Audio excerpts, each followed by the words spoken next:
So in qualitative research, the type of data we have is called narrative data. So narrative data is not numbers. It can be words. These are things that we can get by interviewing people, maybe by doing focus groups. We analyze them not by using statistics, but we analyze them to try to figure out what those themes are. It's flexible, which means that it can come in a variety of settings and we can gather it in pretty much anywhere you can sit down and have a conversation or read a text that has been written or transcribed. And then generally, once we find those themes, we basically are trying to figure out a theory. We're not trying to explain anything in qualitative research. So we're not trying to find proof or to find the cause of something. We're just trying to find a theory. What might fit? What might be an explanation? How might these two variables be connected? And then we use qualitative research, and then we can design an experimental design or some other type of quantitative research design to test whether that fits or not, and then we adjust along the way. So usually anytime before we can have a theory, we have to have qualitative research. So any quantitative research that's done out there was almost always preceded by something qualitative in order to generate what that theory might be. So what is the purpose of narrative data? When we're talking about narrative data, we want to capture authenticity. In other words, we don't want to be the ones to determine what is or isn't the relationship. We don't want to tell people what they might or might not think. We really want to just get as authentic a picture from those people we're studying. We're assuming that those people have never been measured before, that there's really no other measurement there.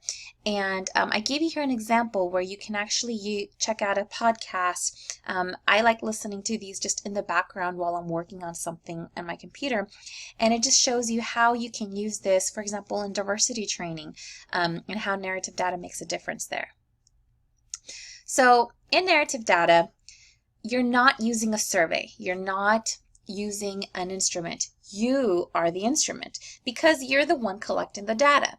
Now you might use certain tools like a tape recorder to collect the data, or a pen and paper, or a field journal, but you're the one that's conveying the questions, which means the way they're asked is up to you. You're the instrument. The questions are coming through you. You're the one that makes sure the data is recorded. You're the one that makes sure those ideas that are important are identified, that figures out how to group them. There's no formula other than you. And so we'll talk later about how to make sure that there's still internal validity in qualitative research, how to make sure that it's not just you guessing, and how we can still be confident that your results aren't just your personal interpretation.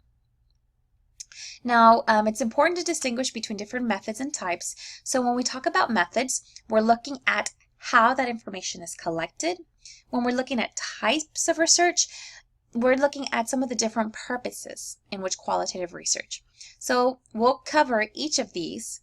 But just remember how data is collected and different purposes for research.